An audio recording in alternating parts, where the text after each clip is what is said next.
ਇੱਕ ਓੰਕਾਰ ਸਤਿਨਾਮ ਕਰਤਾ ਪੁਰਖ ਨਿਰਭਉ ਨਿਰਵੈਰ ਅਕਾਲ ਮੂਰਤ ਅਜੂਨੀ ਸੈਭੰ ਗੁਰ ਪ੍ਰਸਾਦ ਜਪ ਆਦ ਸਚ ਜੁਗਾਦ ਸਚ ਹੈ ਭੀ ਸਚ ਨਾਨਕ ਹੋਸੀ ਭੀ ਸਚ ਇੱਕ ਓੰਕਾਰ ਸਤਿਨਾਮ ਕਰਤਾ ਪੁਰਖ ਨਿਰਭਉ ਨਿਰਵੈਰ ਅਕਾਲ ਮੂਰਤ ਅਜੂਨੀ ਸੈਭੰ ਗੁਰ ਪ੍ਰਸਾਦ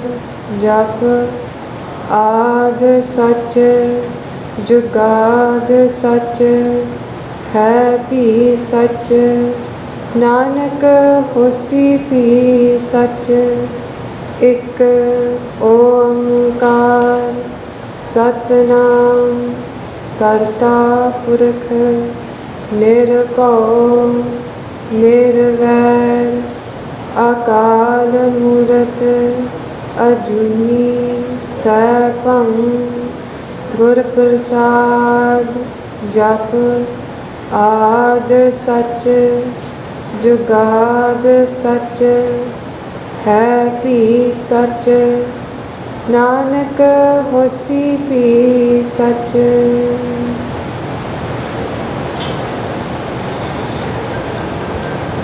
As a side, if you want to start opening up inner worlds and inner dimensions quicker through Nam, start to integrate Mool Mantra into your sadhana in the mornings or whenever you can.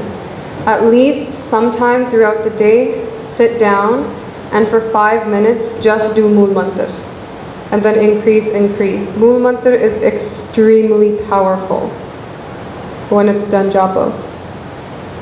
So the reason we're going to continue with how we're going to transcend the bodies, and the reason I think this is very important is I don't want you to think of this as something that you're learning for someone else or that you're learning this for the sake of learning.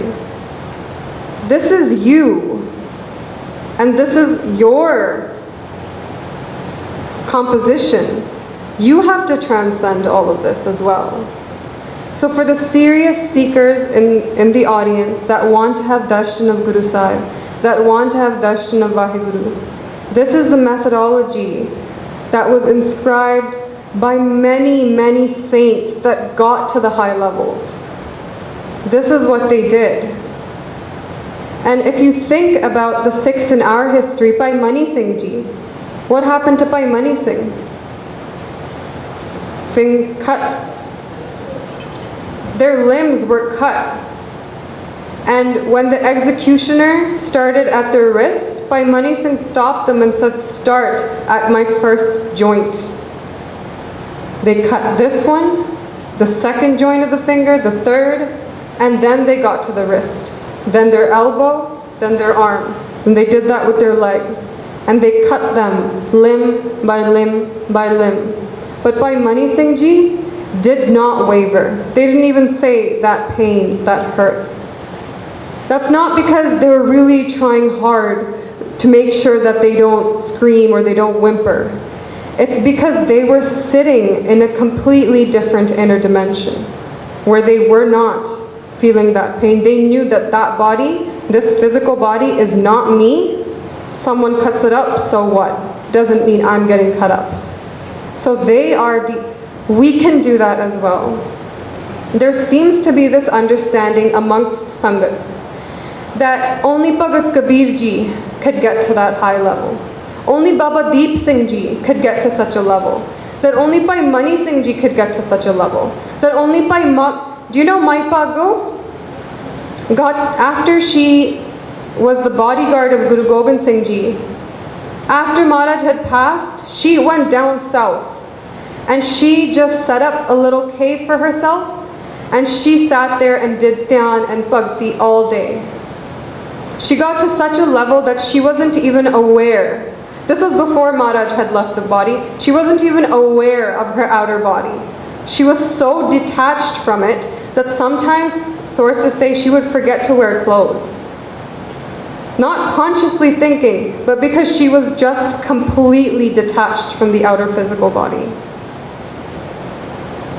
But now we think that maybe this kind of stuff only happens to other people, that they're reaching these levels, and this is never going to happen to me. You need to take that thinking and throw it in the garbage. Why? 200 plus years, or 300 almost, of an entire legacy, from Guru Nanak Dev Ji to Guru Gobind Singh Ji, now to Guru Granth Sahib Ji, has been set up for what? So that you can one day say, yeah, my Guru is Guru Nanak Dev Ji, but I don't really think I'm going to get the end point. Yeah, my Guru is Guru Gobind Singh Ji, but I don't really think I'm going to get enlightened, or I'm not going to really get mukti. Isn't that a dishonor to your Guru? You have to say, damn right I'm going to get there because I have Guru Nanak Dev Ji, because I'm the Sikh of Guru Nanak Dev Ji. I am the Sikh of Guru Gobind Singh Ji, and if they can't deliver me to mukti, then who can? So that thinking that this stuff, this transcending and going to higher levels only happens to other people, you need to take that and throw that in the garbage. This is something to happen to you. So, Maharaj says in Gurbani, Tart kaya sadhaka vich de karta biyo. You have to purify these layers, these bodies, and then you'll get to see that final darshan of Vaheguru. So this is important for you to do. The cool thing about breaking it down like this is, sometimes when we're doing meditation and bhakti, you'll start to feel things, but you're not quite sure what's happening. Where am I right now? What's happening to me? This clears it up step by step by step. So every single body that we're going to go through, we're going to go inwards and inwards and inwards. Here's something that you need to know. In order for me to get to the second body that's inside of me, I have to make my outside body transparent first. I have to make that one purified first. Then I can go inside to the second one. And then I can go to the third one. If I keep purifying the ones before. If you don't purify the ones that are the most outer ones and you go directly, you're trying to fix up a body that's on the inside, you're gonna hit a lot of problems. You're gonna find it really difficult. You're not gonna find it to be very successful for you. So if you follow this method, which by the way is outlined through all of Gurbani, all of our rahats, the technology that the Guru gave us.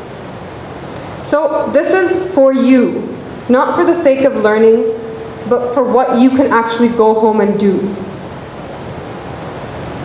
So the very outer layer that we talked about was called the food body. That's this one, the easiest one to associate with, and the one that most people do associate with.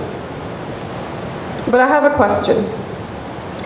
When your foot gets hurt, what do you say? My foot got hurt, right? When your hand gets hurt, what do you say? My hand got hurt, right? This is my hand, these are my eyes, this is my body. Now look. What you call as yours has to be different from you. If I say this is my laptop, is the laptop me? The laptop is something else, and I'm something else, and I say my laptop. So when I say my hand, this hand is not me. It's separate from me. The point of all of this is all of these bodies are not you. You inhabit the body. So is that clear? All right. The first one is the food body. How do we tell ourselves that I'm not this body? Think about it. It's made from the DNA of your mom and dad, right? Their DNA comes together, and then your mom eats a lot of food, and then your body gets built cell after cell after cell after cell. And then eventually, you become this little infant like Sirtaj, is he here right now? No, I love that kid. And then you become this infant. How? You give it food, and you give it more food. What's the number one thing that mothers are always concerned about? Mere nyane ne kha liya? Because the outer body is just being composed of food and food and food. Now when you die, and you leave this body, what happens to this body?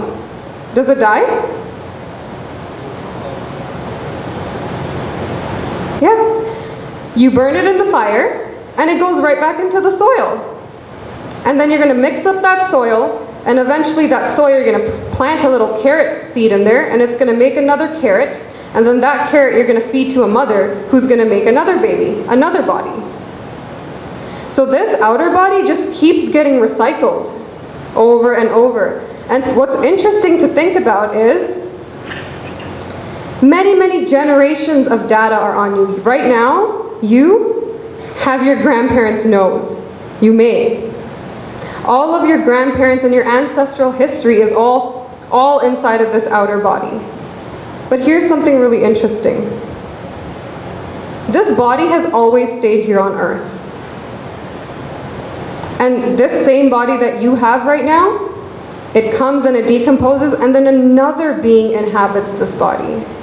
This body's never really been yours. You've been just using it. Whatever is composing your body right now was probably a part of somebody else's body before. It was probably a part of a lot of people's body. And now through all that recycling, it became your body, and when you leave it here on earth, it's going to become part of all other people's body. So this is a technique we can use to say, I am not this body. So is that clear? This is not me. Here's a thing. Sometimes some scientists say that every 7 years, your entire body changes its cells. Sometimes scientists don't agree, but here's the chart showing all of the cells in your body, how quickly they transform. For example, the cells of your intestine, they die and become new in about 4 days. And then the cells in your bones, they all change in like 3 months. And then the skeleton, you lose 10% of it every year. All the cells in there. So then would you say that you die and are born every 3 months or every 7 years or something like that? Do you say that to yourself? But this body gets completely changed in that much time. So that means you are not this body. Clear? And you know, in Punjab, or our families, when somebody dies, they don't really like to say somebody died. They say, "One sareer chhadta." Right? Do you guys hear your parents say that? "One sareer chhadta." That something that was inhabiting the physical body, "Oh chala gaya." That means they're not the food body. So how do we really make this outer body transparent? So that when we do Simran, we can go in quicker. It's a quick connection. The goal is to feel body-less. To feel like you don't even have a body. How do we get there? You want to be disease-free, you want to be energetic, and you want to be in control. What you're eating is going to be assimilating into this body. Remember how I said it was made out of food? So if you want to make this body transparent, the number one place you do it is the stuff that you're feeding it, the food. So here are some tips that you guys, if you want to write them in your phones or something, or write them in your mind. Eat foods that are simple and alive. Simple foods, easy to digest, not too much energy being wasted on them, and they're alive. What does that mean? When you eat a fruit, can you put it back into the earth and will it make another life? Another tree or plant? It will, right? It's really alive. When you eat dal, if you didn't cook it and you put that back into the earth, will it make something? It's really alive. You want to eat food that is the least processed as it gets, and that it has the capacity of life in it. That is going to start giving you energy. That is going to start making this body pure, simple, and alive. Then, eat small quantities. We'll go through what Guru Maharaj tells us about purifying this body. They say eat small quantities. Don't eat so much that you're full and then you're so lethargic and like, Vaheguru. That's not going to help you in Simran. Eat small, eat succinct, and then that's it. So that your energy level is still maintained. Avoid meat and intoxicants, especially intoxicants, because intoxication, we'll go to the fourth body and talk about it. It is changing your awareness level. And if you can't control your focus, you can't do Simran. You need to intact. What does Maharaj say when you do Simran? Savdhan ekagirjit. Careful, savdhan ekagir. Full focus in one area. When you do Simran, Vaheguru, Vaheguru, your mind shouldn't be going out, tomorrow I have a math test, I better study for this, Vaheguru, Vaheguru. I wonder what I'm eating for lunch, Vaheguru. That is not ekagir. And when you're under the influence of intoxicants, that gets thrown right down the hill. So it's really not a moral issue that Maharaj is like, you suck because you drink alcohol, or you suck because you do this.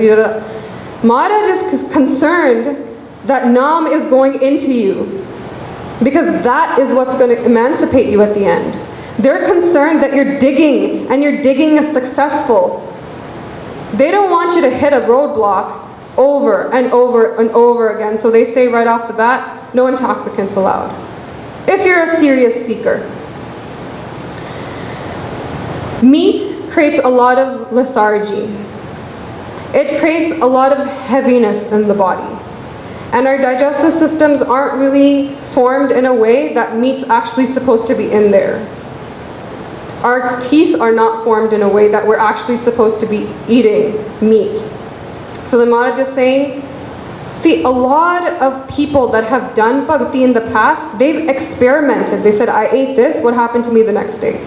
I ate this, and what happened to me the next day? I've been eating this for a week, and what happened to me now? They've experimented and they've come to, you know what, this one was the best for me to go in. This one was the best for me to go in. And they've come to this conclusion. Then, avoid preservatives, pesticides as much as you can. So eat, like they say, organic. Eat foods that keep you light, calm, and composed. Some foods that you eat, they might fit all the categories, but they make you really hyper. They make you want to just go out there and do something. And they make you think, what can I do here? What can I do here? And your mind is there, and your mind is there. Those foods are also bad. Because when you're sitting down in Simran, now your mind is not focusing. There's energy there, but the energy is this, here. Ekagrata isn't coming. So I want you actually to go home and experiment. Create a diet plan, simple and alive. And I want you to see, okay, 2 weeks I followed this. When I sat in Simran, what happened to me? 2 weeks I followed this. I sat in Simran, what happened to me? And you'll start to see, okay, I need this food, and I need this food. The least amount.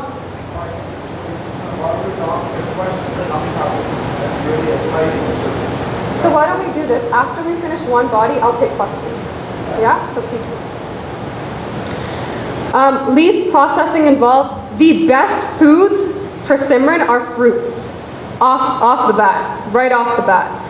They're the easiest to digest for the body, and they're the most alive.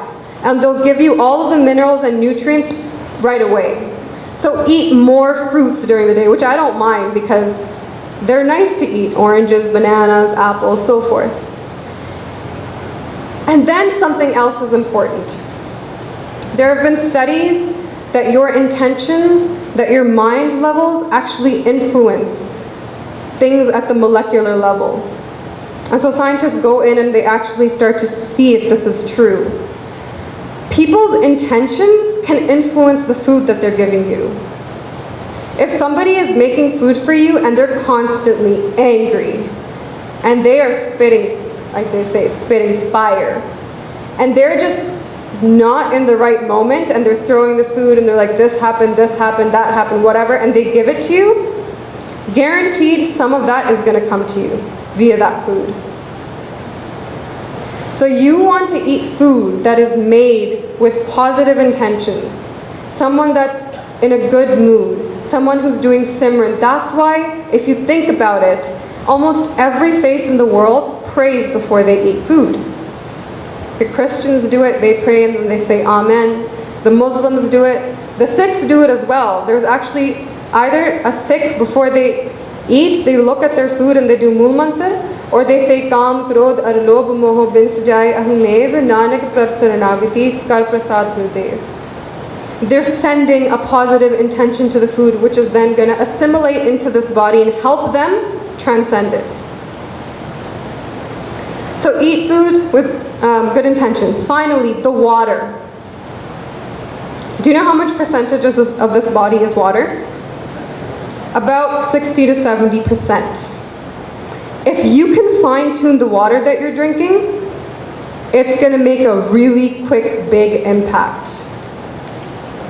So when you drink the water, say a prayer looking into the water. Or say, hey Vaheguru, thank you so much for this water. You guys have water bottles, right? Right before you open them, drink, hey Vaheguru, thanks for feeding me water. Or you do Mool Mantra, and then you drink it. Think about this. Almost all of the main gurdwaras in India that were itihasic, historical, why did Guru Maharaj say put a sarovar around it? You know what a sarovar is, right? The pool of water that's beside the gurdwara. Why did Maharaj say put a sarovar there? Or at Harmandir Sahib, they put an entire sarovar all the way around Darbar Sahib. Why are they doing this? We'll take questions at the end. They know something that's intuitive about water. Water has capacity to hold intention. And now I'll show you some studies. You can, for studies, go to Google and type in Google Scholar. Or just type it into Google and type in like water memory or something like that. There are scientists in Japan and Russia. You know what's really cool? In the Cold War, when Russia was up against the US, and I feel like they're constantly fighting still. Well, I mean, we'll ignore that part. You guys have a lot of triumphant issues in this country. Did you guys get that? Oh, no? Oh, this can't be recorded. No way. This definitely cannot go somewhere. What I'm saying is, anyways, the really cool thing about Russia was when they were experimenting to get their technology ahead and ahead, they actually would experiment a lot with things of the inner dimensions.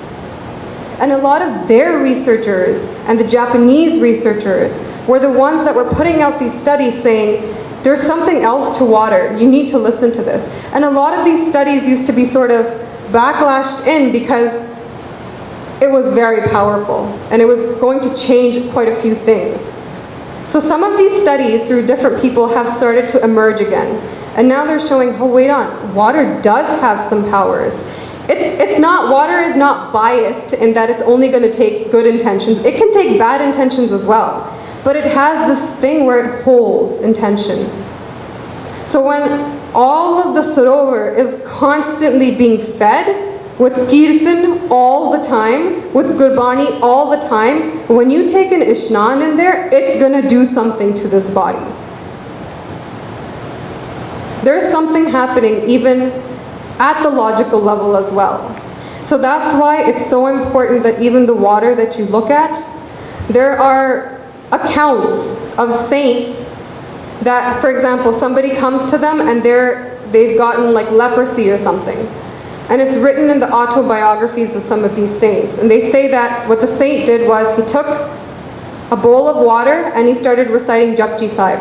And he stared at the water the entire time and read all of Japji Sahib, however many times. Then they gave that water to the person to drink. And that would help them with their outer body. A lot of the times, when an Akhand Path is happening, so that's when you read Gurbani in one row, all the way through, no gaps. Or when a Sahaj Path is happening, or when they're reading Gurbani in the morning, they keep a little bowl of water to the side.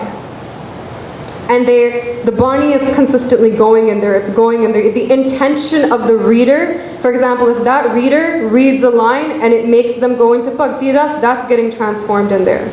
And then they used to say, Amrit Shakalo, Amrit Shakalo. Why did they say that? Because now some energy has been put in there, and now they used to give it to everybody. Look at how we take Amrit. Remember?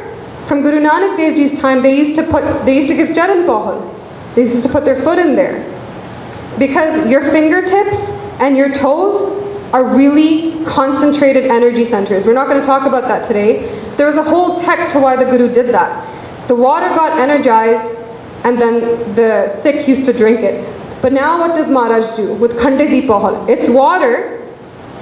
Originally it's water, but then the khanda goes back and forth, and they're reciting Bani, Japji Sahib, Jap Sahib, Dwapasat Swaiye, Jaupai Sahib, Anand Sahib. They're reciting these Bani and they're reciting them, and they're staring. Have you ever seen, for those that have taken Amrit, did you see how they were making it?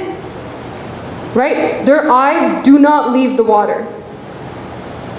In the energy studies, the ancient energy studies, they say about 80% of your energy goes out through your eyes. So they're staring, and they're staring, and they're staring, and they're stirring with the khanda. And then that water becomes Amrit. So even Guru Gobind Singh Ji is tapping into something of water. Guru Nanak Dev Ji is tapping into something of water. So when you want to make this body transparent and help you in going inwards, you need to really take care of that water. So one thing that you can do, very easy, look at the water and just say, thank you Maharaj for giving me this water. Thank you water for feeding me and keeping me alive. Or you can say, Ik Oankar Satanam, the entire Mool Mantra. That will be very helpful to you. So is that clear a little bit? So here are a few shabads from Gurbani. I didn't take an exhaustive list of them. But here, Baba hor khana khusi khwar jit khadda tan pidiye man meh chale he vikar raha. So there are two things that they're really making you aware of. Don't eat that food that is making your body feel diseased and lethargic, and don't eat that food that is making your mind go here, here, here, here. Those are the two things you need to be aware of when you're eating food. Then they're saying Kandamul aharo khaiye audu bola gyane. So one of the people that Guru Nanak Dev Ji is talking to, they're saying this is what we eat during the day. Kandamul, fruits. Kanda means fruits. Mood means roots or tubers, like things that grow in the ground. Kandamul aharo khaiye audu bola gyane. And the people that are on the spiritual path are saying that this is what we do. These are the serious seekers. Khandit nindra alap aharang nanak tat bicharu. So Guru Nanak Dev Ji is saying this is what you really need if you want to purify this body and start accessing things inside. Khandit nindra. Sleep little. As much as you need, but just that much. Don't say, for example, you got to sleep at 10 and you know that you only need about 6.5 and 7 hours of sleep. So you're up there at 5 and your eyes are completely open. And you're like, but you know what? I don't really want to wake up yet. It's only 7 or 5. Let me go back to sleep. And then you end up sleeping all the way to 12 o'clock. Do not do that. That is destroying this body. Only sleep as much as you need to. And the opposite of that is, if you're trying to do Amrit Vela and you're reading about all of these saints, oh yeah, they slept at 12 a.m. and 1 a.m. and they got up at 3 a.m., please do not apply that to yourself. Ask these saints what they did at the very beginning, and they'll tell you, I used to go to sleep at 8 p.m. and then I used to wake up at 3 a.m. And over 10 years, 20 years, then it became that I continued to do Bani all the way till 12 a.m., sleep for 2, and then I start doing Bani again. So don't think that, I'll just watch YouTube videos up until 12 a.m. and no problem, I can handle all-nighters, I can handle it. I'll get up at 4, I'll get up at 5, when that is not good for your body. You're going to destroy your circadian rhythms, you're going to destroy how the hormones work in your body, and you're going to get older faster. That is not good. If you want Amrit Vela, there is only one rule. You have to consistently sleep early. That's it. There's no magic, there's no secret. That's what it is. Mittha kauda dove rog. So Maharaj here is saying avoid extreme senses. Not that they're saying mittha is not good, you can't have sugar, or that you can't have spicy things or whatever. But if your food is consistently over-flavored, first of all, your tongue receptors are going to get desensitized to flavor. And then you're going to want more flavor, and more flavor, and more flavor. And all of these things, they start to, what they call, make your body really hot and warm and fiery. And that starts to make your man wander. So we don't want that either. And then finally, Kabir pang machli sura pan jo jo prani khahe tirth barth name kiye te sabar satal jahe. So here, Kabir ji is warning of having marijuana, having fish, or what's sura? I think that's pig, or it's not there, or wine. Anyways, naturally the meat and intoxicants level, they're saying if you're a serious seeker and you do want to unlock inner dimensions, you'll have to avoid this. And this is coming from people that have done it. These people have been in those situations, and so they're the ones that are saying, this worked for me. All right. So here are some of the discoveries. These are commonly known discoveries. A lot of trials show that calorie restriction, I wrote that wrong, calorie restriction or intermittent fasting reduces age-related illnesses and is anti-aging. So now scientists, even personal trainers, people that have big bodies, they're the ones that are saying, and scientists that do research on this, that if you restrict calories, for example, if you eat 3,000 calories in a day and then you restrict it to 2,500, you reduce the amount you're eating, that actually leads to a longer life. Your body is free of more diseases. They say that if you intermittently fast, for example, you guys eat 6 meals here, which from the spiritual perspective is not a good thing. But you guys are young, you need it. Once you become a little older and now you're seeking, you want to unlock inner dimensions, they say you need at least 7 to 8 hours between 2 major meals. Because that's how long your digestive system is going to pull everything in and then move the thing along. And then it will crave for something else. Most of us don't even know what the feeling of hunger is. I think you guys might because you have a high metabolism. But as you get older, you really don't know what the feeling of hunger is because you're consistently eating and eating and eating. But only when you haven't eaten for a long time, maybe you've gone on a trip, you didn't really get to eat, then you feel hungry. That is the time to eat. Because now your body is telling you, I am ready for food. Otherwise, the body's like, hey, I just had food 2 hours ago. Can you slow down a little bit? I've been trying to process what you just gave me 2-3 hours ago, and now you're going to put in another thing. So you don't want to do that. Benefits of a healthy vegetarian diet, whole food, plant-based diets. It's an easy Google Scholar search. Go onto Google, and there's tons and tons of articles on this now. Especially now, I have to say, I have to thank California in a way for explaining Sikhi a tad bit easier. Because it was Californians that really pushed the whole vegan movement and the plant-based and whole food diets. And they were the ones that said, hey scientists, I think you need to be looking into this.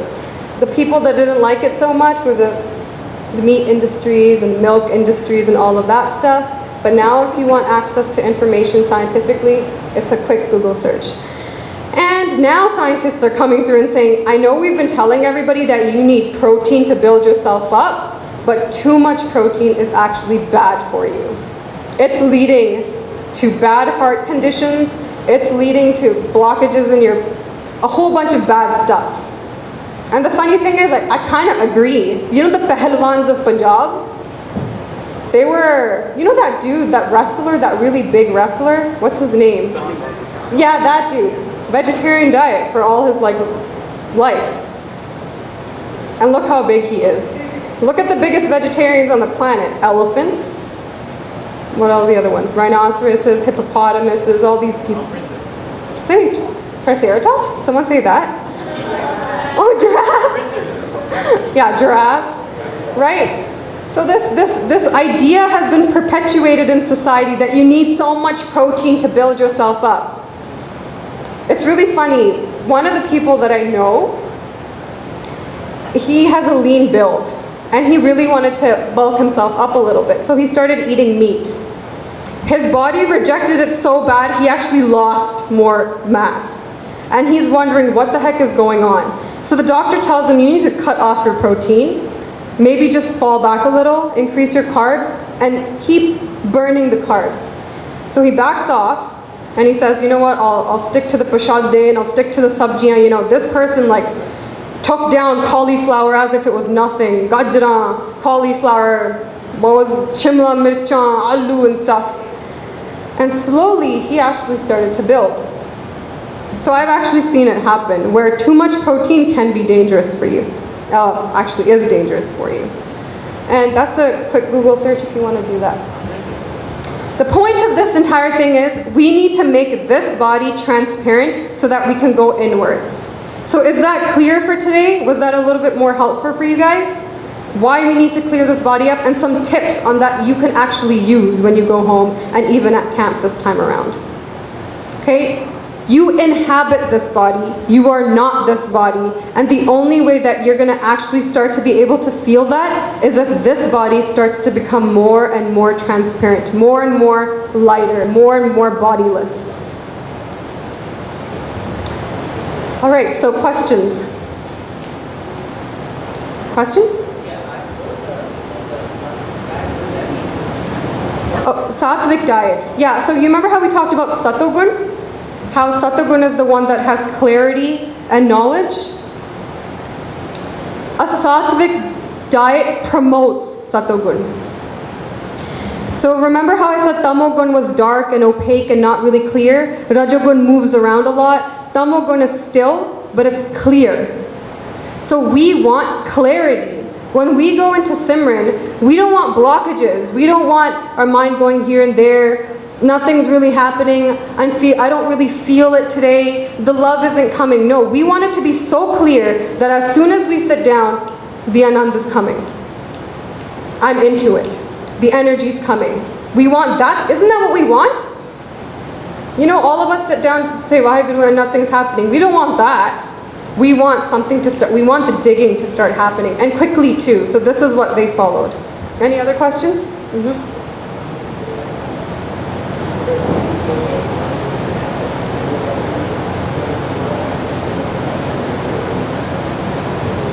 Yeah, so it can be mental. So the question was, when you actually look at the water and you look at your food, do you have to say it out loud, the actual Mool Mantra or the gratitude, or can you just do it in your mind? You can do it in your mind. The intention is also going to be affecting it. You can do it if spoken out, as long as the intention is there, right? Any other question? Oh, yeah.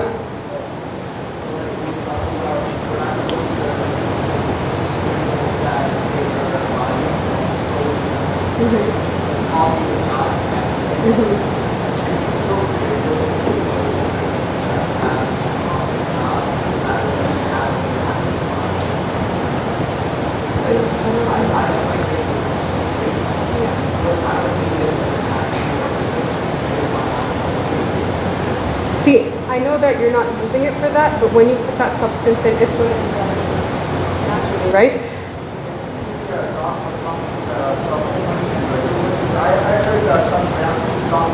Actually, do you want to talk about that? You might have more knowledge. I have a really simple diet. But I think what Jasmine Kaur was saying about sattvic diet is called satoguni food, vegetables, fruit, dalna, roti, dahi, it's all called satoguni food. Milk satoguni food. That's what Sabramji said. Right, for sure. I guess, yeah. The thing with milk is you have to make sure you know the farm that you're getting it from. If the cows there are not being treated well, and they're being put under really stressful situations where they're afraid to be giving milk, that's turning into tamoguni food now, because they're putting that through the milk. So you have to know what range you're I guess organic would have पुराने time से ना साढ़े पिता जी दसदे गुरमुख प्यारे होंदे सी India च ਉਹਨਾਂ ਕੋਲ ਮੱਝ ਹੁੰਦੀ ਸੀਗੀ ਤੇ the ਮੱਝ ਜਿਹੜੀ cow ਹੈ ਨਾ buffalo ਹੁੰਦੀ ਉੱਥੇ it would he would be sitting there doing Simran Bani and stuff and she'd come and she's ready to give milk, she'd come and sort of say like, I'm ready to give milk, but so ਜਿੱਦਾਂ ਆਂਦਾ ਦੁੱਧ ਪੀਓ ਗੋਬਿੰਦੇ ਰਾਏ, so in Indian vegetarian diet milk yogurt is considered satoguni food. ਮਸਾਲੇ ਮਿਰਚਾਂ ਆਪਾਂ ਚਾਟ ਖਾਣੇ ਜੀ ਕਰਦਾ ਚਾਟ ਖਾ ਲਈਏ ਅਚਾਰ ਖਾ ਲਈਏ so on, because that's a rajoguni food and it will create a mind going here or there. Maybe caffeine is probably part of that, possibly, I don't know. But tamoguni food, they said clearly, shrab te mas jehda hai tamoguni, it makes you lethargic and brings baser pleasures. So tamoguni feeling is, I want to drink a lot of beer, I'm lying around in the basement, watching TV at night, long times and so on. Because you become lethargic, tamoguni, and that whole thought process, or you have base pleasure urges for things that, in a gurmat, if you want to attain to spirituality, you need to leave the base pleasures of the body, okay, just enjoying pleasures of the skin and so on. So what happens is we get into base pleasures. जब आप TV पर देखते हैं, YouTube पे बैठे रहने हैं 4 घंटे, click, and before you know it, you can become tamoguni, है ना, unless you're listening to some Sant Mahapurush, then that could be satoguni. But I've heard, I don't know all of it, I was hoping that maybe you had a slide maybe in future of, right. So I'm usually told, don't steal my show or don't take this is my presentation. So I want to make sure I'm not stepping over toes. No, that's good. But I think the questions were coming up about, a food and what is a live food. One of the questions from Singh was, what is a live food? And we covered that, vegetables, fresh stuff, like more fresher the better, organic the better.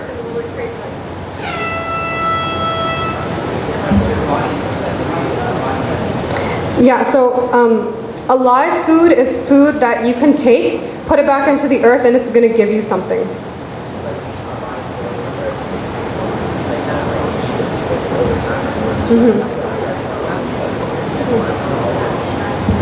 When a body is put into the earth, well, your body has a lot of minerals, right? But it turns to ash first, and then you can put it. Yeah, so all of the minerals in your body go back into the soil.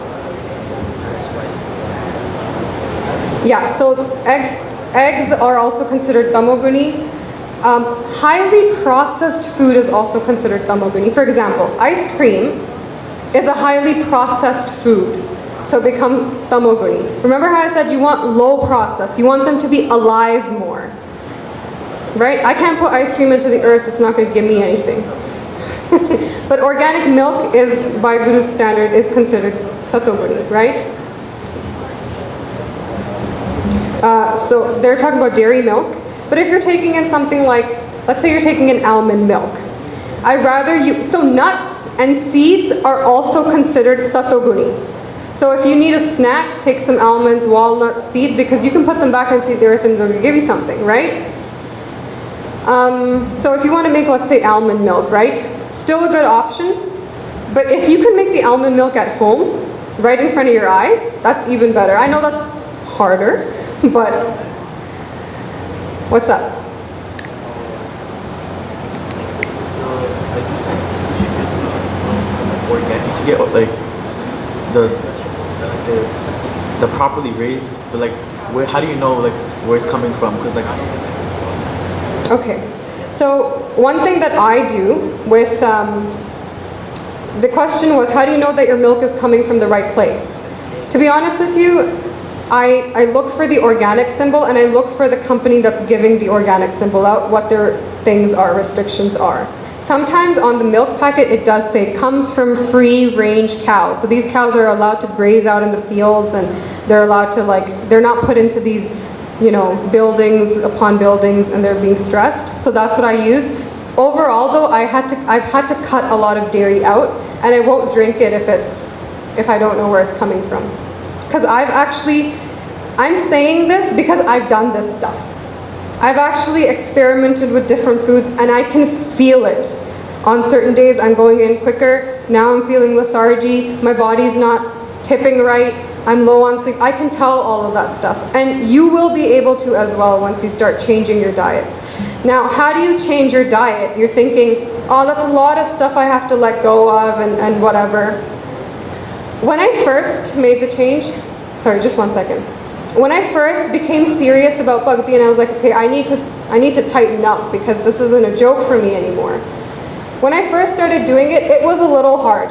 I will admit, I had cravings and I wanted to do things, but what I did was, the rest of my family is pretty healthy. They don't really care about what they eat. They're like super satoguni, I guess, right from the get-go. When I went grocery shopping, I used to be in the mindset healthy, healthy, healthy, healthy. And I'd be like, chips? No way, I don't need that, I don't need this. So when I actually did my grocery shopping, it would be all of this healthy food. And then I would come home and like, seriously, you didn't get Chips Ahoy cookies? Seriously, you didn't pick up something good? The thing is, I just didn't have the option of eating it now. Because I was too lazy to go back to the grocery store. Now I had to eat the banana. Now I had to eat the apple. Now I had to eat the orange. And slowly what I started, you'll start realizing this too, the food that you start eating a lot, you start craving it. Now I crave, I want my orange. Where's my daily orange? Where's my banana? Where's my apple?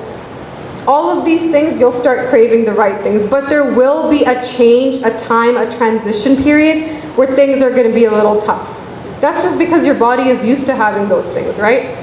So that's something you'll have to tighten yourself up with. Is roti a sataguni food? Yes, so roti is a satoguni food. In fact, some saints say that you should actually buy your own chakki. Do you know what that is? The grinder for the actual seeds. Now, no one can obviously do that. The reason it's still considered somewhat satoguni, if you eat it fresh, is because it's coming from a seed that's being broken down. What you want to do with roti is, you don't want it to go through a refinement process. The atta that you're using, make sure it's the least refined possible. So like whole wheat. So it's not going through machines and they're not taking out all of the good stuff and just putting in the bran, like they're taking out the bran and stuff like that. So you want it that. Then the other thing you have to do with roti is, once you make it, you gotta eat it right away. Food becomes tamoguni when it's left out, just sitting. Because it's losing life. The life is soaking out of it. So you want to eat things fresh, like I said earlier. Any other questions? You can't grow roti before that. So You can't, but it's the least processed. It's one of the staple diets that we have. Like rice is also considered sataguni as well. Plant-based protein powder. See, protein in general, you'll have to see with your body. Some people are not getting enough protein, they're gonna need it. Some people that are fulfilling their protein amounts, you're putting a lot of pressure on your inner organs, right? So I would suggest do a search on the internet, see what new trainers have to say about that. If you're talking about a training perspective. Trainers, people that bodybuild. Whatever trainers, there are trainers that do their research on a regular level type of thing. what per shot, like with sugar do you? Yeah, so sugar is not bad for you. It's just when you have too much of it. Right? When you're only eating sugar in almost everything, you had cereal for breakfast with milk. You got sugar from milk, and you got so much sugar from the cereal. I'm guaranteeing you sugar was the top 3 ingredients on there. Then you come to lunch, and then you got like, I don't know if you have pancakes for lunch, put some syrup on there, put sugar in your milk, eat some like mithaiyan, eat some cookies later on. You're just consistently inundating your body with sugar, sugar, sugar, sugar. That is wrong. Prashad was given, the other thing is sometimes people give buffet of prashad. That's not really how you're supposed to give it. Prashad was kirpa, a good sensible amount that you get. That's not going to do you any harm. Yeah. Dry fruits? Yeah, so those are still relatively good. Even though they've been sitting out for a while, let's say you're on the road and you have to eat something, they're still relatively good. better choice is to eat the banana or the peach that's become a dry fruit. Raisins, however, I've heard are still good for you, or sattuguni leveled. Any other?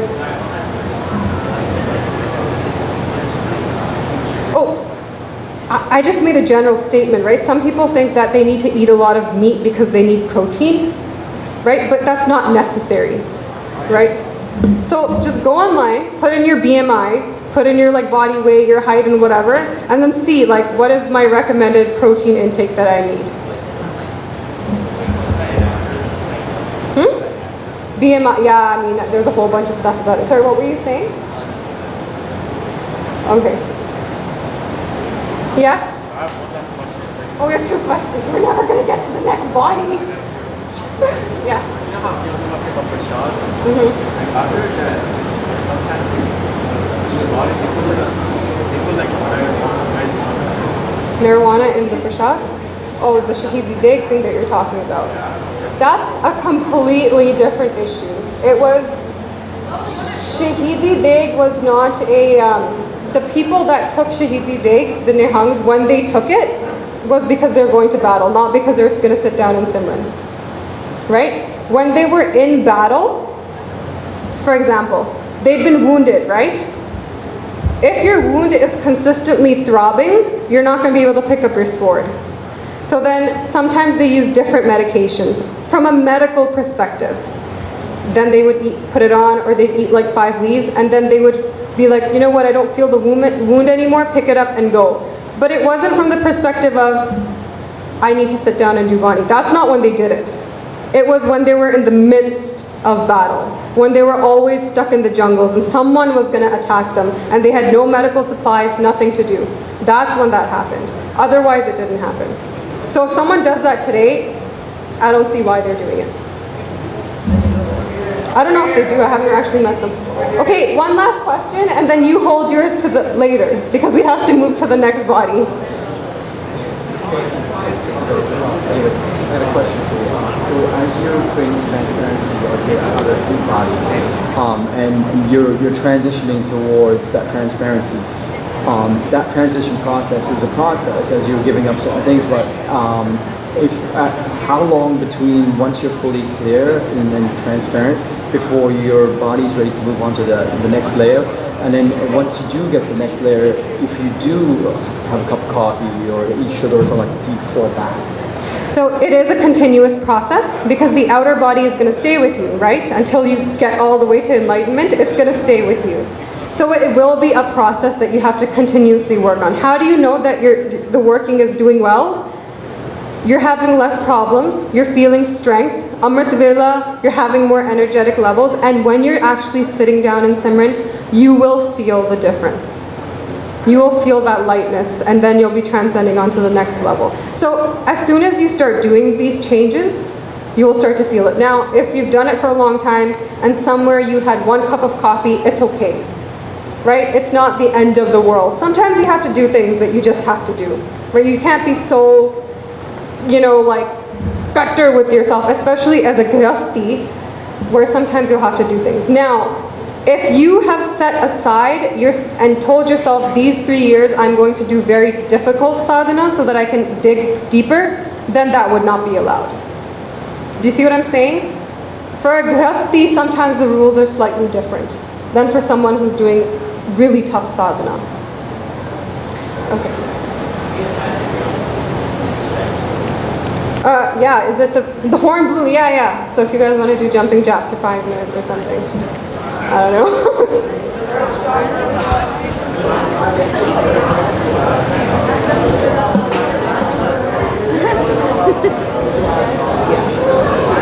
So now we're going to go even inner now.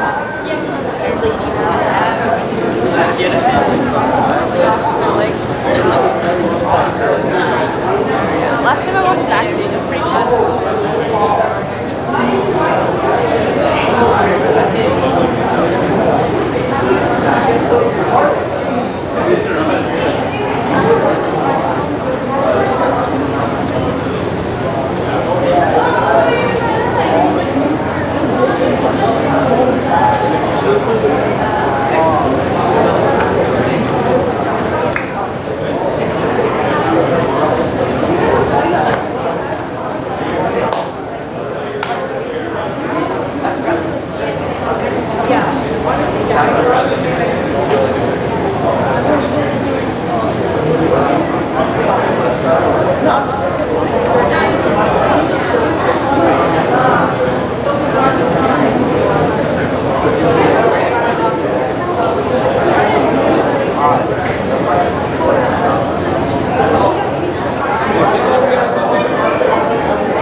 Okay, guys, next body. I'm going to go to the next body. Let's do it. All right, let's congregate back.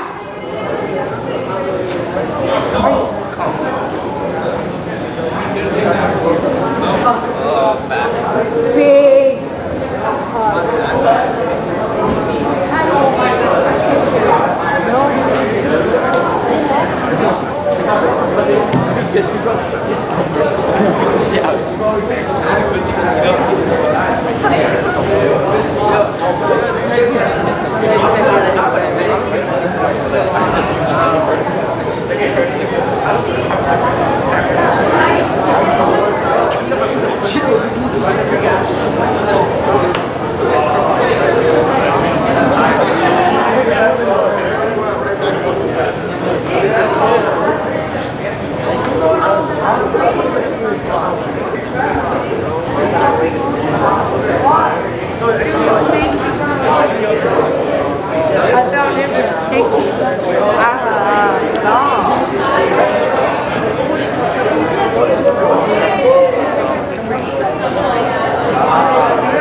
What up, camera? Did you just capture all we did? I saw that. Sorry, nothing. I also saw who struck. I also saw who struck first. Guys saw. And when it's clear, I'm giving you the nail trade. I will. No! I think I've given it to other last year. Actually, you're lucky. Shall we All start? right. Vaheguru Ji Ka Khalsa, Vaheguru Ji Ki Fateh. So let's start with Mool Mantra and then we'll get going from there. Myself over here 3 months ago. एक ओंकार सतनाम करता पुरख निरभव निर्वैर अकाल मूरत अजूनी सैभं गुर प्रसाद जप आद सच जुगाद सच है P सच नानक होसी P such. So once you've worked on your outer body and you've fixed up your diet, now you'll simultaneously start to feel the second body come into play. You'll start to actually be aware that you have an inner body. Once the outer body becomes a little bit transparent, you'll start to feel, oh, there's another thing inside as well. And that'll be this body, the Pranmay Kosh. This body is called your vital body or your energy body. And it contains all of your life energies. So you remember outside after we came out before we did what is that? Chardi Kala job? What did you guys call it? Nishan Sai Seva. It's so unique to your camp and I love it and I'm going to boast about it every time I go to another camp. I'm like, those people know what to do with Nishan Sahib Seva. But I came out of the camp and Kavitor Singh saw me do this and a few others. I was like pumping. I was like, I need to like get myself up. I was exercising, doing more than the jumping jacks and like I was stretching and like running in place and all of that stuff. Why? I was trying to activate this body. Because sitting in the, first of all, I'm low on sleep, so naturally I'm a little tired. And I need to get my energy up. I'm breathing very shallow, and I'm falling asleep. So I'm trying to activate this body by getting my breath going and energies going. So, how so? This body is the boundary between the physical and the non-physical. This body is going to feel a little bit physical like this one, but it also has a connection to the next inner body, which is the non-physical mental body. Because the mental body, you can't feel it. There's no, does your thought have like a shape or form? It's completely subtle. So this body is the transition between that. It governs our internal rhythm. Some people in life, if you look at them, they're so vibrant. They just have this thing on their face and you look at them and you're like, so much energy. They sleep maybe 4 hours and they are up and ready to go. They do this for many years. And there's something about them that they're ready. That vibrancy is coming because they've tapped into purifying this body. So, our internal rhythm, our sleep cycle, our waking up cycle is all governed by this. You know, sometimes when you're sitting and someone says something really cool and you get a shiver up your spine, you get it right from the base and you all the way up. That is because this pranic body somewhere has been activated and now is releasing energy. That's why it's really important to keep your spine straight, because one day, if your spine is straight and you get that shiver and you don't shake, it'll go right up and hit something. But that's another topic. So the whole jumping jacks that we did, exercising, getting ourselves into the mode, was so that we can activate this body. It is intimate. So the physical part of this body is the breath, the air. Our breathing is a little bit physical, but we can't really see the air. It's now transitioning into the non-physical realm. So the physical part of this is the air. That's the part we're going to use to purify this body. How so? There's 5 pranas in our body. You don't have to worry about it. It's just information. But some of these air energies, for example, air that you breathe is fine. Burping, yawning, all of these are different energies are playing with the air inside your body. When you're releasing gas throughout the other end of things, all of that is being manipulated. Some air is being manipulated inside of your body. Right? But we won't go into that. All we care about is how do I purify it.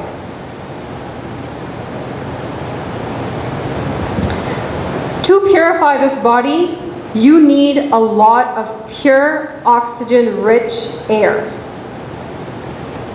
So in the past, saints used to live around forests, or they used to live around the ocean, or they used to live in very natural spots, because they wanted that fresh, pure, oxygenated air.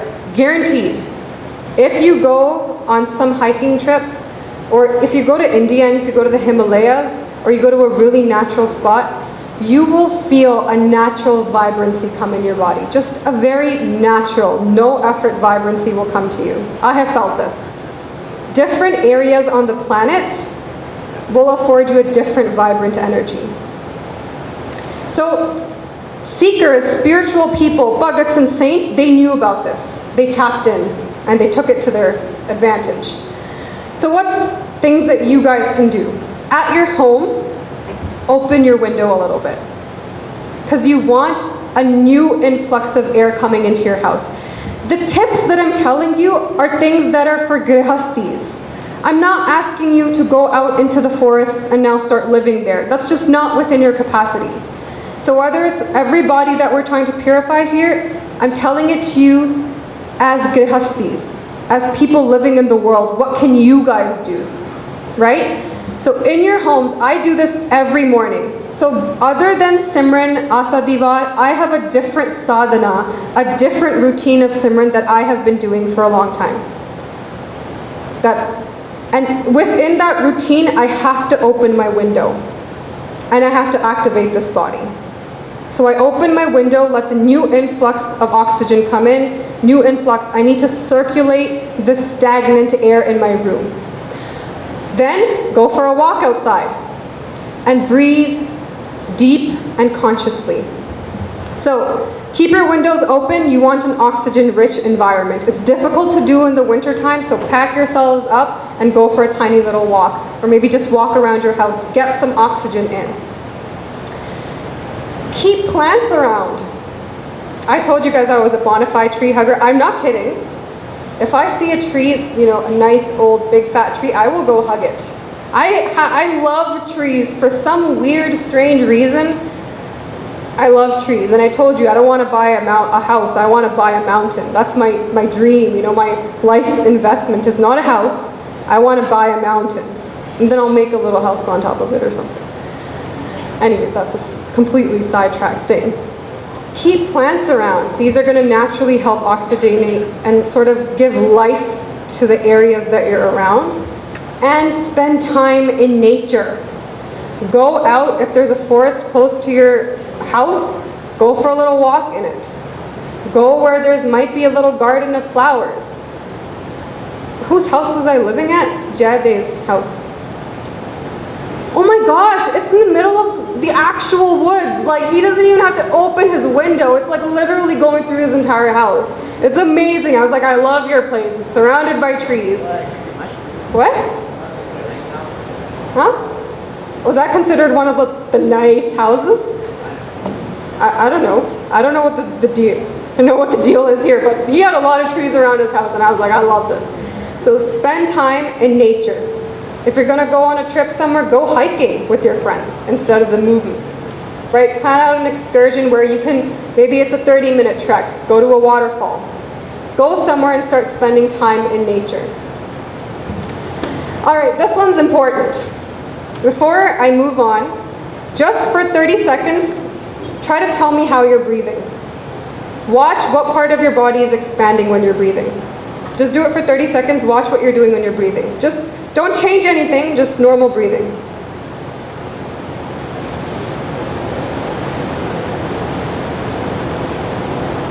Got it? Now, how many of your chests are expanding when you're breathing? Put your hands up. How many of your stomachs are expanding when you're breathing? Put your hands up. Hey, nice job. Now, if you look at a really, really tiny baby, watch which one expands. It's the stomach. They are not chest breathers, they're stomach breathers, which is what you should be as well. Somewhere along the way, the human changes into a chest breather for some reason. But the correct way to breathe is deep, long, slow, consciously from the stomach. When I first heard this, I was like, I'm testing it. I sat there, I think it was probably 3.5 minutes, and I said, I'm going to consciously breathe from my stomach, watching my belly button come out, and I'm going to breathe deep and long, controlled.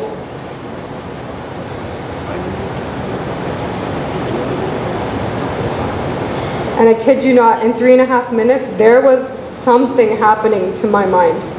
An intoxication, a natural ease with Simran was coming that doesn't come with shallow breathing. And this is something I had a problem with, and I consciously had to build this. I was a chest breather before.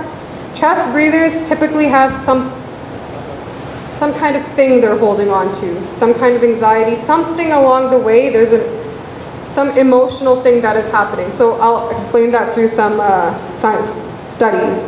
But one way to start activating this body, breathe deep, long, consciously, and through the stomach.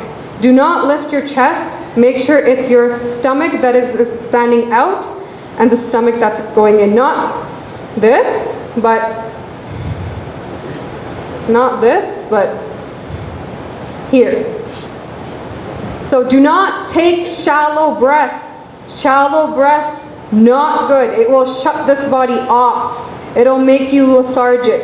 It'll make you a little agitated. Deep, conscious breath. There are accounts of Guru Gobind Singh Ji's breathing. And they write that Guru Gobind Singh Ji takes like a few breaths per minute. Their breathing is so long and deep that they're only taking like 2 or 3 breaths per minute. Now compare that to yourself. We're breathing quite a bit in that 1 minute. So these things, these bhagats and saints, they hold on to, they hone it. They're like, correct breathing is going to help here. And this is also going to help you with Saas Garat Simran as well. Deep, long, conscious from the belly button, not from the top chest. So is that clear? Yeah? Helpful? You'll have to work on that. Because if you're naturally a chest breather or you're a shallow breather, this will not come naturally. I had to tell myself, every single time I caught myself on guard, I was like, oh, start breathing correctly. Slowly, slowly, especially when I go to sleep, I breathe consciously but right before I'm sleeping. And then when I wake up, I start breathing consciously again. And throughout the day, I'm watching myself. Am I breathing consciously? Breathing consciously again. Slowly, slowly, slowly, you'll find that your body has now attuned to a different habit. Now it's doing conscious, slow breathing on its own. Every time I get shallow breathing, I know there's something on my mind. I'm nervous about something, and I always think, okay, I need to take my nerves down, back to shallow, deep breathing. And it automatically brings my nerves down. So these are things that you can do to help you in daily life too. So breathe from the belly button. And how can that be easier? Keep your spine straight.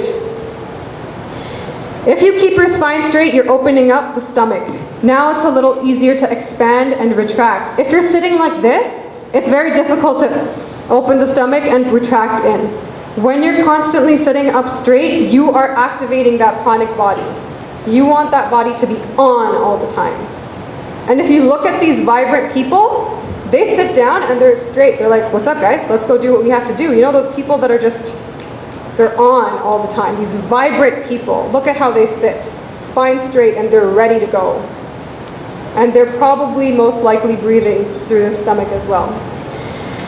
Now, the other thing. Get some sun. Sun is a great use to the pranic body. When you're in the sun, and you guys know you build vitamin D, that gives you energy, whatever. But the sun is going to give you energy as well. If you're like me, who stays underneath a rock pretty much the entire day, I need to consciously get outside to get some sun. So in the morning, I'm lucky. My room is situated in the direction that the sun comes up. My windows go up in the morning of my sadhana. So I do my sadhana, and then I see the sun going up, and I sit there and bask. That sun goes, as soon as it's going over me, my plants love it. You should see my room, I love it. It's so amazing. I got my plants and my money tree and all of that stuff. They're basking in the sun, I'm basking in the sun. The windows are open, good for the day. And then I move on. And then I go for my walks, get the sun, good for you. Now, the other thing is, because we're talking about the energy body, we took care of the physical aspect, right? Now we need to take care of the non-physical aspect. How many of you go into crowds sometimes, whether you've gone to a party, whether you've met up with friends, whether you've done something, and you come home really, really tired and depleted? Or you've gone to some rally or something in a crowd and you're depleted. When you're in crowds, you are going to get your energy sucked out. Because know it or not, through touch, through just look, through talking, hey, what's up? The general atmosphere is sucking energy out of you. Have you ever been to a natural spot where there hasn't been any humans?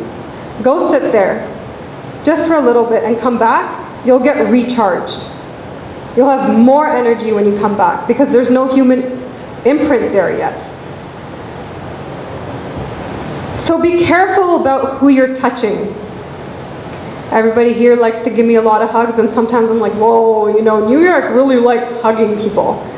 But I'm very aware. I didn't say anything this time because I guess I just didn't have a chance to explain it, but I'm very careful who I touch.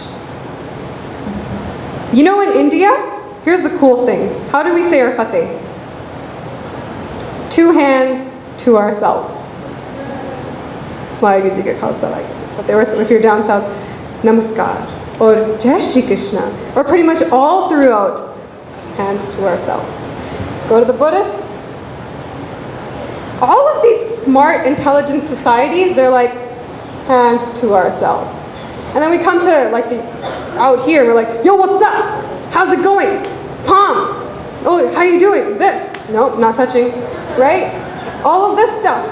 And now you're just consistently exchanging energies with someone. Someone in front of you, extremely tamoguni person. This person is bad thoughts, angry dude, whatever. And you, happy light, yes, I did my Simran today. I did amazing this morning. Oh, handshake? Handshake. Your energy went there, and that guy's energy came here.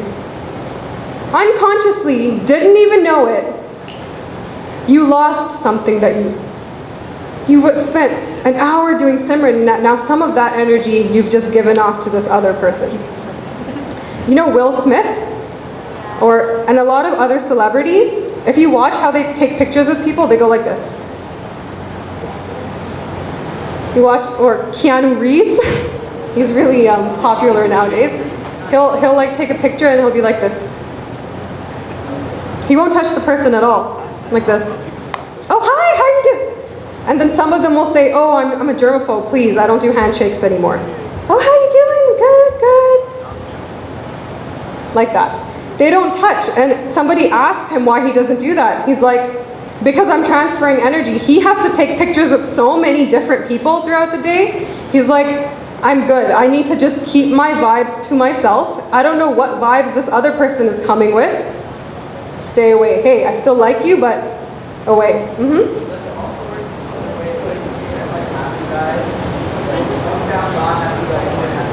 And then he's going to give your happiness, and then you're going to give some of your sadness to him, that kind of thing.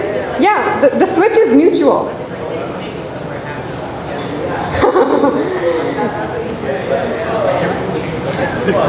I would still not recommend touch, but be around happy people. So I forgot that thing. Stay with people who give off good vibes.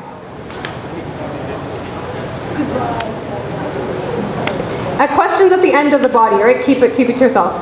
Stay with people who give you good vibes. All right? Hold on. So let me just get into these kind of things a little bit more. Spending time in nature.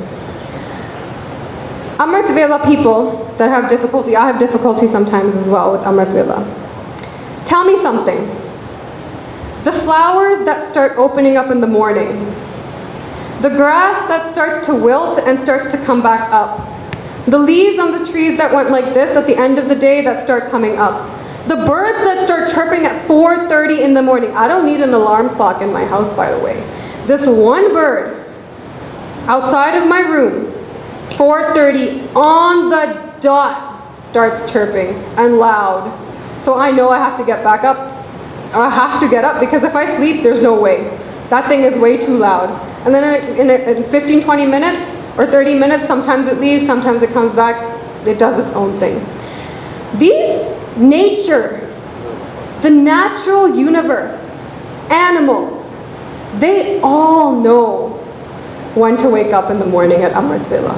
All of them know. Sun's about to come up, we better get up. Did someone give them an alarm clock?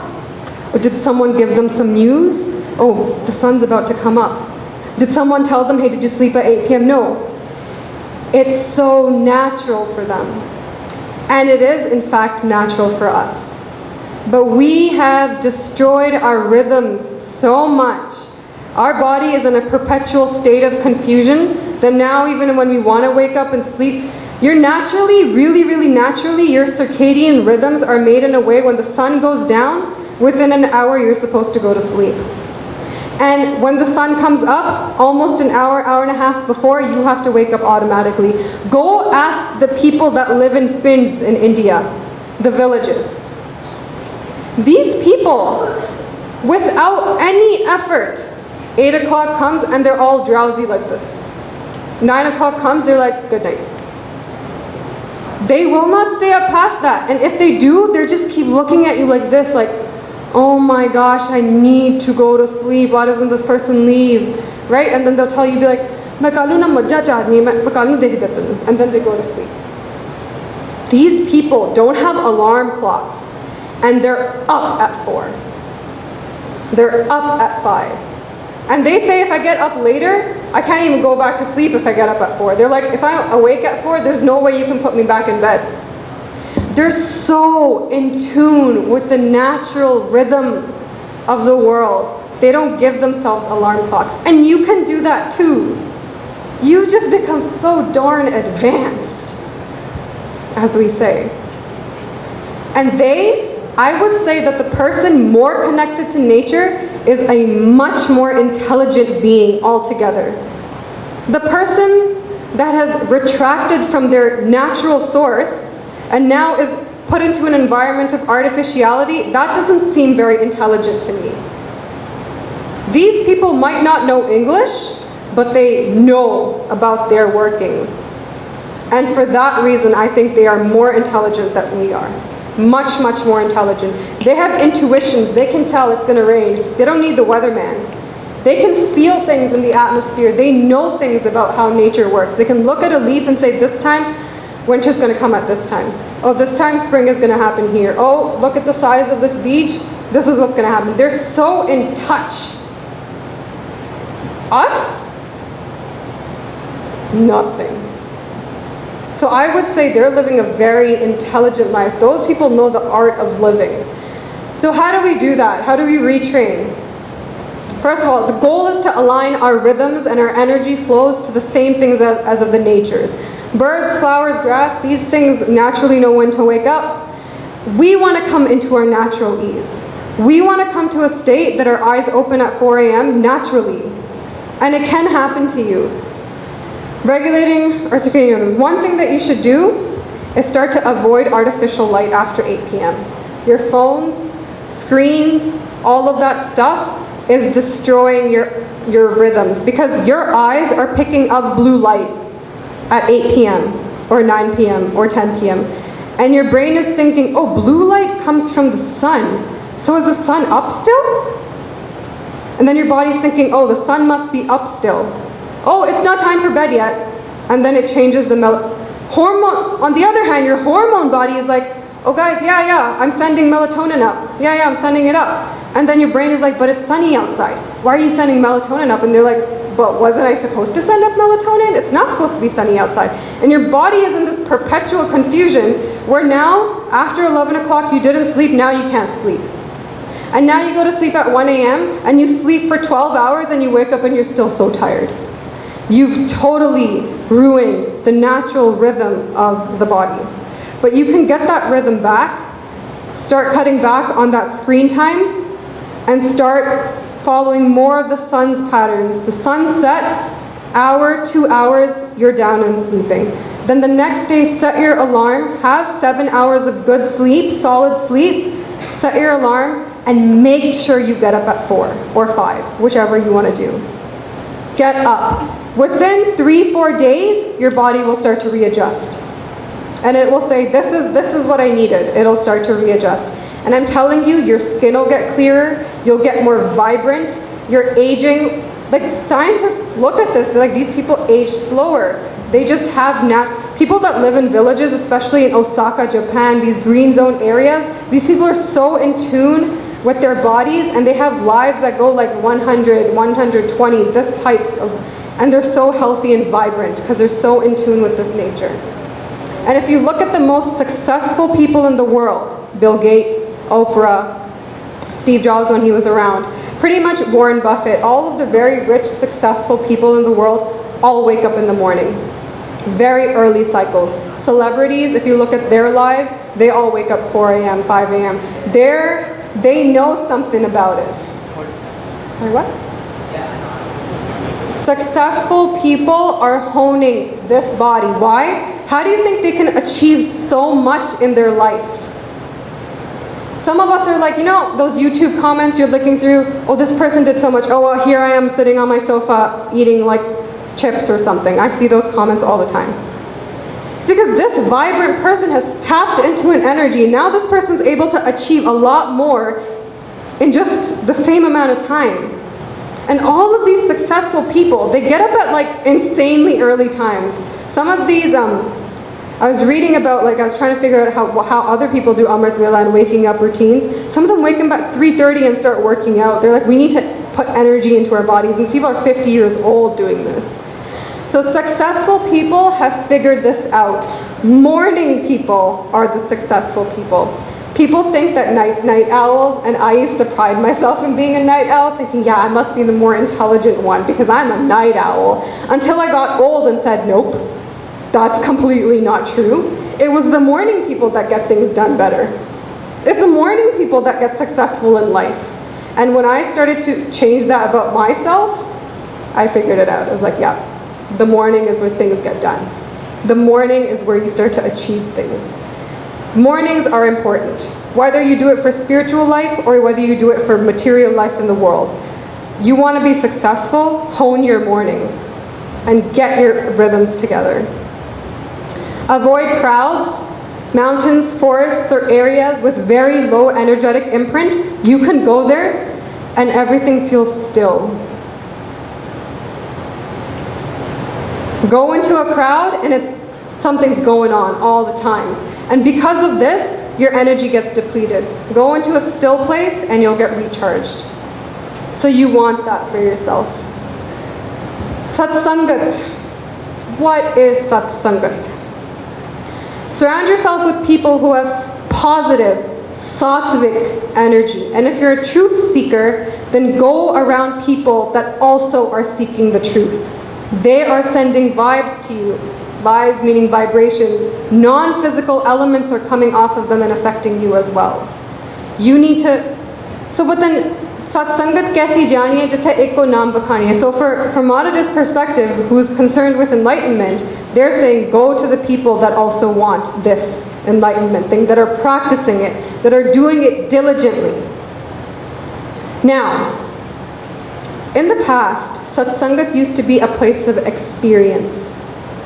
You came to a gurdwara like this, it was still and it was quiet. And the people that sat scattered, they were always eyes closed and in some type of meditation. You would walk into, just at the door, you would walk into that gurdwara and you would feel like a complete blissful type of energy overcome you. They were places of experience. Now, sometimes you go into a gurdwara and you don't feel that and you think, why am I not feeling that? First of all, they're not reading bani, so the area isn't getting energized or consecrated. And the people that are sitting there, they're all scatterbrained. They're not actually focusing on bani or doing Vaheguru Simran. They're just, the suit kahe ja lagda siga. She didn't wear a nice suit that day. This person thinks tera kaam theek thak chalda hai, like your work is going good. Yeah, I heard about the whole depression thing, this thing, paise nahi bane hege, and na paisa ban gaya. Instead of making $1 million, only made 950,000 last year, kitna katta ho gaya manu, right? These kind of things. That stuff, now somebody walks in and like, yeah, I want to go to the Gurdwara, I want to get charged. That person's not getting charged. That's not fair to them.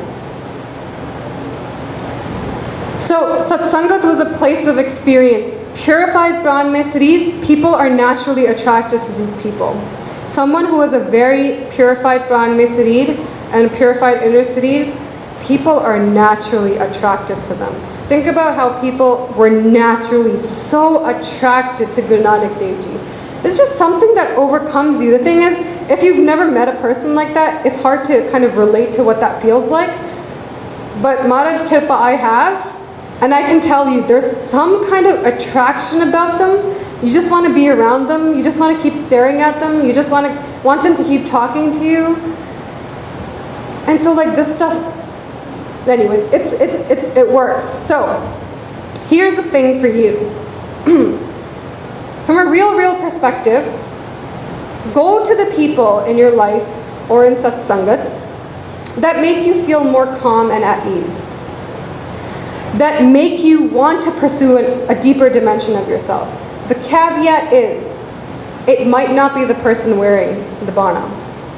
It might not even be the person with the dastard.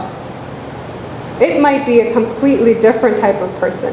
But if that person is making you explore your inner dimensions, go sit with them. That's who you need to be hanging out with, because they are exploring their inner dimensions. A lot of people think that maybe it's just the Granthi Singh, or the people doing seva on the tabya. These are the people to go to. And if they're doing Naam Kamai, they're doing Naam Simran, then they are. But just merely by your clothes, you can't judge somebody like that. The person might be a Sahajtari who's making you feel at ease and calm. Maybe it's the Sahajtari who has the 2-hour morning nitnem, or the real love for Maharaj. You need to sit with them. They're going to be the ones that catalyze your spiritual progress. So this is where you can experiment. Who in this group really makes me feel that way? And then you sit with them. So all I'm saying is be careful about just hearsay. You can experiment. Give yourself a little bit more authority. Does that make sense? Right?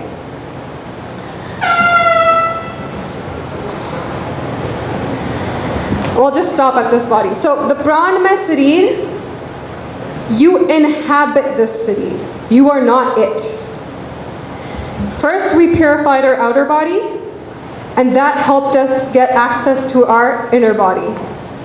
And now that we're going to purify this pran mein sareer, now we can finally go into those deeper elements. The mental sareer, the awareness, and the absolute bliss body. These are actual bodies within you. And if you start doing these purifications, your Nam Simran, your meditation, your Gurbani reading experiences are going to get up very quickly in quality. And that's what I want for you guys. Right, so tomorrow we're going to try covering 3 bodies, which are, I would say, the most important bodies. That's where Gurbani is going to charge in a lot. The mind is where Guru Nanak Dev Ji, he charges. A lot of charges put there. Right, because back in the days, like, Maharaj didn't have to tell people to wake up at Amrit Vela. These were villagers that used to come to them. They naturally woke up. But now, Maharaj is like, this is a whole different society. So we've got different challenges than they had in the past. So we're going to take questions, and that'll be it. So questions about this body. I know there were a few that I told to. You had a question, right? Okay. Any other questions about this body? What time is it? 1 o'clock, so you guys are good for lunch. If I made any mistakes, please forgive me. Come hang out with me. Let me sit at your table at lunchtime. I'm always looking. Anyways, Vaheguru Ji Ka Khalsa, Vaheguru Ji Ki Fateh.